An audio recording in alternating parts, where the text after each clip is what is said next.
ने मुंबई पुलिस से की शिकायत। आम आदमी पार्टी के राज्यसभा सांसद संजय सिंह ने मुंबई और मध्य प्रदेश पुलिस से शिकायत की है। संजय सिंह ने ट्वीट कर कहा है कि मेरे नाम पर बहुत बड़ा फ्रॉड हो रहा है। पहले मध्य प्रदेश की अध्यक्ष रानी अग्रवाल जी को फोन किया गया, उनसे पैसे की मांग की गई। आज मुंबई अध्यक्ष प्रीति मोहन जी को फोन किया गया।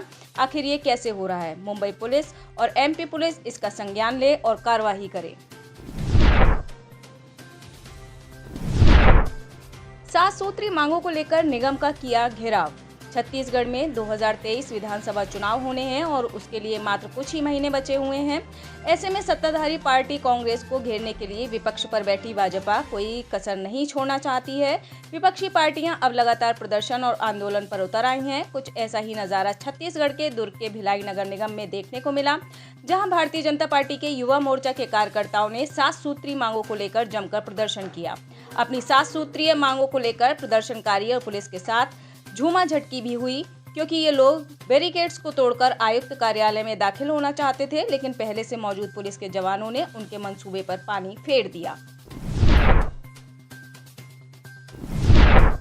निलंबित चीफ इंजीनियर वीरेंद्र का सहयोगी हरीश गिरफ्तार। झारखंड में टेंडर कमीशन घोटाले में ग्रामीण कार्य विभाग के निलंबित चीफ इंजीनियर वीरेंद्र राम के सीए मुकेश मित्तल के सहयोगी हरीश यादव को ईडी ने गिरफ्तार कर लिया है। उस पर मुकेश मित्तल के कहने पर एक खाते से दूसरे खाते में रुपए ट्रांसफर कर काले धन को सफेद करने का आरोप है। जांच एजेंसी ने उसे पूछताछ के लिए रांची बुलाया था और गिरफ्तार कर लिया। ईडी सूत्रों के मुताबिक हरीश ने करीब 121.83 करोड़ रुपए एक खाते से दूसरे खाते में ट्रांसफर किए। इसका ओटीपी उसी के मोबाइल पर आता था। अब उसे गुरुवार को ईडी की विशेष कोर्ट में पेश किया जाएगा। छत्तीसगढ़ के शिक्षा मंत्री का कैबिनेट से इस्तीफा। छत्तीसगढ़ के शिक्षा मंत्री प्रेमसाय सिंह ने कैबिनेट मंत्री पद से इस्तीफा दे दिया है।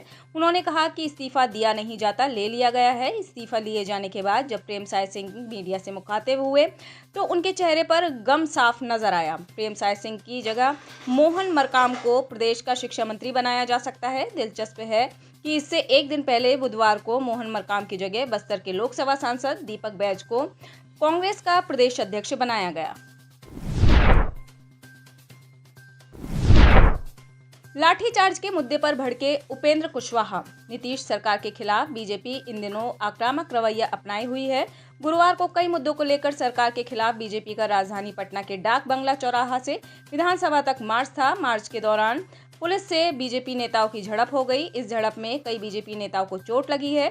इस कार्रवाई पर विपक्ष के निशाने पर नीतीश सरकार आ गई है। वहीं इसको लेकर आरएलजेडी प्रमुख उपेंद्र कुशवाहा ने ट्वीट कर महागठबंधन सरकार पर हमला बोला है। उन्होंने कहा कि इतिहास गवाह है, ऐसा कृत्य करने वाली सरकार को जनता उखाड़ फेंकती है। प्रगति मैदान टनल में वाहनों की आवाजाही शुरू। देश की राजधानी दिल्ली में हुई बारिश और बढ़ते यमुना जल स्तर के बाद लोगों की समस्याएं लगातार बढ़ती जा रही हैं। इस बीच दिल्ली वालों को एक बड़ी राहत मिली है। एनसीआर के कई शहरों को सीधा दिल्ली से जोड़ने वाले प्रगति मैदान टनल में एक बार फिर से वाहनों का आवागमन शुरू हो गया है। प्रगति मैदान टनल में बीते दिनों हुए जल जमाव के बाद गाड़ियों के आवागमन को प्रतिबंधित कर दिया गया था। एक बार फिर से प्रगति मैदान में ट्रैफिक आवागमन शुरू होने से वाहन चालकों और इधर से गुजरने की काफी राहत मिली है। खासकर गाजियाबाद और नोएडा के सभी वाहन अब सीधा इंडिया गेट की तरफ जा सकेंगे। दिल्ली में 3 वाटर ट्रीटमेंट प्लांट बंद। राष्ट्रीय राजधानी दिल्ली यमुना के जल स्तर में लगातार बढ़ोतरी की वजह से राजधानी में रहने वाले लोग चारों तरफ से कई तरह की परेशानियों से घिर गए हैं। एक तरफ बारिश से दिल्ली के अधिकतर रिहायशी इलाके और सड़कें जलमग्न हो गई हैं, तो दूसरी तरफ दिल्ली की 3 बड़े वाटर संयंत्रों के बंद होने से दिल्ली वालों के सामने पीने के पानी का गंभीर संकट उत्पन्न हो गया है। युवक ने पत्नी और 2 बच्चों समेत की आत्महत्या। मध्य प्रदेश की राजधानी भोपाल के रातीबड़ थाना क्षेत्र में एक दंपति ने अपने 2 बेटों के साथ सुसाइड कर लिया है। पति पत्नी के शव फांसी के फंदे पर लटके मिले, जबकि 2 बच्चों को जहर देने की आशंका है।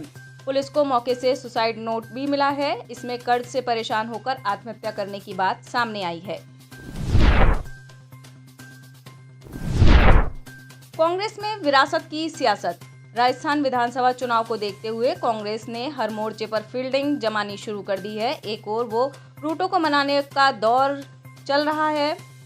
तो दूसरी ओर अपने चहेतों को आगे लाने और परिवारवाद के तहत रिश्तेदारों को पार्टी में पदों पर बिठाया जा रहा है। कुछ दिन पूर्व ही यूडीएच मंत्री शांति धारीवाल के बेटे को महासचिव बनाया गया है, जिनके पास कभी ब्लॉक, शहर और अन्य जिम्मेदारियां कभी नहीं रही। उन्हें पहले तो प्रदेश कार्यकारिणी में सदस्य बनाया गया और बाद में सीधे ही जमीन से आसमान पर बैठा दिया गया।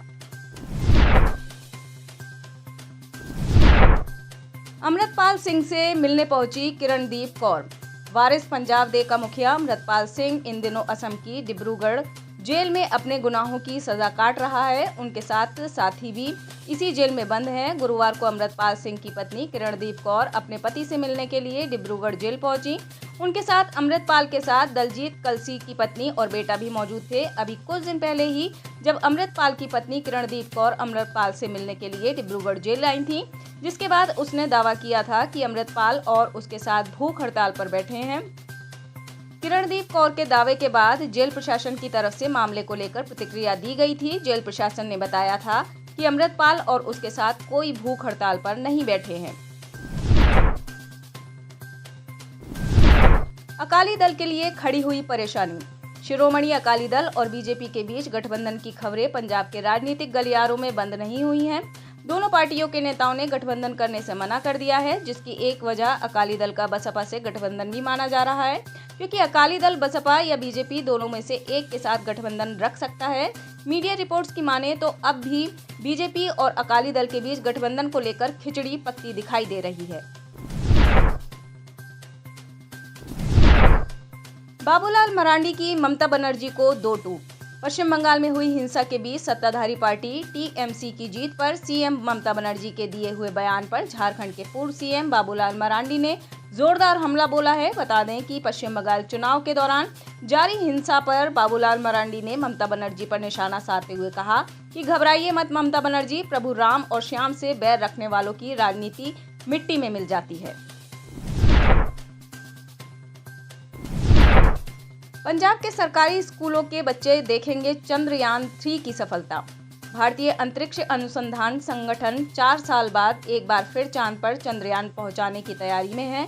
14 जुलाई को इसरो पृथ्वी के इकलौते उपग्रह चांद पर अपना तीसरा चंद्रयान पहुंचाने वाला है। चांद की सतह पर अगर चंद्रयान की सॉफ्ट लैंडिंग हो जाती है तो भारत उन चुनिंदा देशों की सूची में शामिल हो जाएगा जो ऐसा करने में सफल हुए हैं। पंजाब के सरकारी स्कूल में पढ़ने वाले बच्चे भी श्रीहरिकोटा से प्रक्षेपण होने वाले चंद्रयान 3 के साक्षी बनने के लिए तैयार हैं। टमाटर की कीमतें बढ़ने पर क्यों खुश हुए मध्य प्रदेश के मंत्री। टमाटर और अदरक के दाम इस कदर आसमान पर पहुंच गए हैं कि अब यह गरीब ही नहीं बल्कि मध्यवर्गीय परिवार की रसोई से दूर हो गए हैं। इसी के चलते बाजार में टमाटर और अदरक की डिमांड भी कम हो गई। व्यापारियों को इससे काफी आर्थिक नुकसान उठाना पड़ रहा है। सब्जी मंडी में कुछ ही दुकानों पर टमाटर और अदरक दिखाई दे रहे हैं। वहीं शिवराज सरकार के कृषि मंत्री कमल पटेल टमाटर, अदरक सहित अन्य सब्जियों के दाम बढ़ने से खुशी जाहिर की है। उन्होंने कहा कि जब टमाटर, प्याज सड़क पर फेंका जा रहा था तब कोई आवाज नहीं उठी थी, लेकिन थोड़े से दाम बढ़ने पर इसे मुद्दा बनाने की कोशिश हो रही है। गैलेक्सी प्लाजा में लगी भीषण आग। यूपी के ग्रेटर नोएडा वेस्ट के गैलेक्सी प्लाजा में भयंकर आग लग गई, जिसकी वजह से पूरे इलाके में हड़कंप मच गया। आग लगते ही गैलेक्सी प्लाजा में अफरा तफरी मच गई और लोग अपनी जान को बचाने के लिए इधर उधर भागने लगे।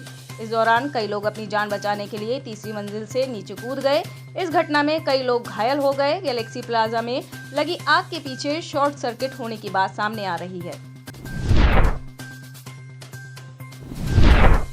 सऊदी अरब ने दी पाकिस्तान को फाइनल वार्निंग। आर्थिक बदहाली के दौर से गुजर रहे पाकिस्तान की मुसीबतें कम होने का नाम नहीं ले रही हैं। अब पाकिस्तान एयरलाइंस को बकाया भुगतान न करने पर रियाद एयरपोर्ट अथॉरिटी से अंतिम चेतावनी मिली है। पाकिस्तान इंटरनेशनल एयरलाइंस को रियाद एयरपोर्ट अथॉरिटी से एक अल्टीमेटम मिला है। इसके साथ ही अथॉरिटी ने PIA को 8.2 मिलियन रियाल की बकाया राशि का भुगतान करने के लिए 15 जुलाई तक का समय दिया है। तय समय सीमा में भुगतान पूरा न किए जाने पर Riyadh airport authority Pakistan airlines की उड़ानों को प्रभावित कर सकती है। रूसियों ने बैंकों से 1.1 अरब डॉलर निकाले। वैगनर आर्मी की बगावत के दौरान रूस के नागरिकों ने बैंकों से 100 अरब रूबल निकाल लिए थे। द मॉस्को टाइम्स ने अपनी एक रिपोर्ट में इस बात का खुलासा किया है। रिपोर्ट में रूस के केंद्रीय बैंकों के हवाले से दावा किया गया है कि वैगनर के विद्रोह के दौरान 100 अरब रूबल निकाले गए थे। रूसी व्यापार समाचार आउटलेट आरबीसी ने बताया कि वैगनर विद्रोह के दौरान नकदी की मांग में अचानक वृद्धि हो गई थी। ऐसे में लोगों ने इस दौरान जमकर बैंकों से पैसे निकाले। रूस के केंद्रीय बैंक ने बताया कि जून के दौरान देश के बैंकों से 500 अरब रूबल निकाले गए। हालांकि इस राशि का 5वां हिस्सा विद्रोह के दौरान निकाला गया।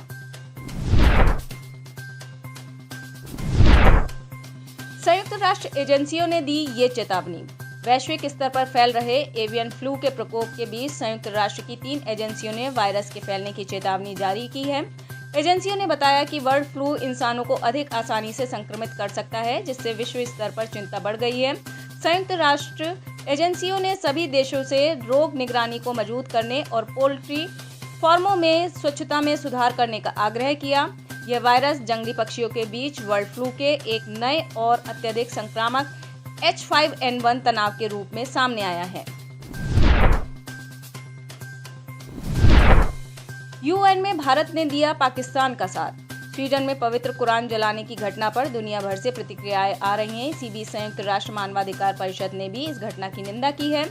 इसके साथ ही पाकिस्तान ने इस मामले को बेहद गंभीरता से लेते हुए संयुक्त राष्ट्र मानवाधिकार परिषद में धार्मिक घृणा से जुड़ा एक प्रस्ताव पेश किया है, जिस पर कई देशों ने असहमति भी जताई है। हालांकि अधिकांश देशों ने पाकिस्तान के इस प्रस्ताव का समर्थन भी किया है। खास बात यह है कि पाकिस्तान के इस प्रस्ताव को समर्थन देने वाले देशों में भारत भी शामिल है।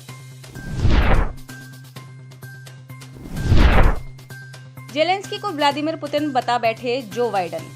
उत्तरी अटलांटिक संधि संगठन शिखर सम्मेलन के दौरान अमेरिकी राष्ट्रपति जो बाइडेन की जुबान लड़खड़ा गई। लिथुआनिया देश की राजधानी विनियस में एक प्रेस कॉन्फ्रेंस को संबोधित करते हुए बाइडेन ने यूक्रेन के राष्ट्रपति व्लादिमीर जेलेंस्की को रूसी राष्ट्रपति व्लादिमीर पुतिन कहकर पुकारा। हालांकि उन्हें तुरंत अपनी गलती का एहसास हो गया, जिसके बाद बाइडेन ने इसे सुधारा। आप इस खबर के बारे में क्या सोचते हैं, हमें कमेंट सेक्शन में बताएं। साथ ही ब्रह्मास्त्र न्यूज को